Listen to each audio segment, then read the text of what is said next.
Next person to testify is Rachel Ray Estapa, virtually, from More to Love Yoga. Hi, yes, good afternoon. Thank you so much for allowing me to come back again. I spoke a year and a half ago with this testimony, and yeah, I am Rachel, also go by Ray.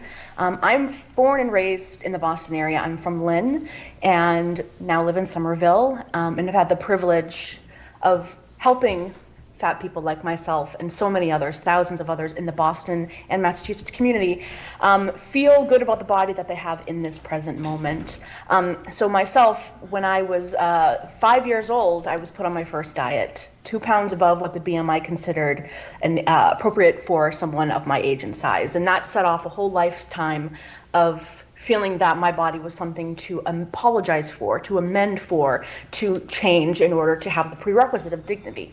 Now I know a lot more about my own personal health and the trailblazing peers that I have in this community, and also from the medical community here in Boston, but there is so much more to go. I work with thousands of people who come to my classes every single week, just trying to get some space and peace for their own bodies. And living in a larger body, we don't have to tell too much of that stories of how much prejudice and fear and just not feeling like you can go out into the world and live the life that you want to live unless you have a certain requirement of size first.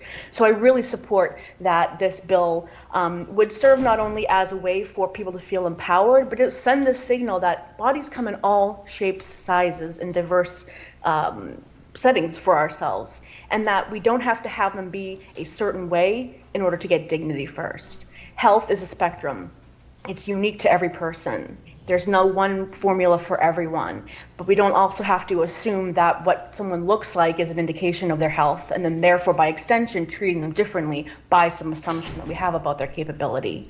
One of the things that I shared last time too is that when I first had COVID in March 2020, this is super early on, I actually delayed going to Mass General for treatment because I was so petrified at how being a larger bodied person being presented with COVID would affect me.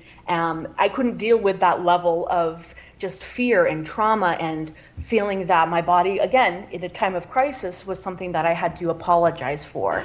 And this is something I hear so often with all of the people that I've been able to meet and work with throughout my work, is that just being able to have the space and freedom of not worrying about, will my size prevent me from promotion? Will my size not help me get that apartment that I really want to get to? And these are all the ways that larger body peoples have been robbed of just living a life that people who don't experience size discrimination would never even think about dealing with. So I really support this act, and I really support all the ways that even diverse voices are coming to the table, that we can have this discussion and keep the dignity preserved, that all bodies are deserving of treatment that is whole and well.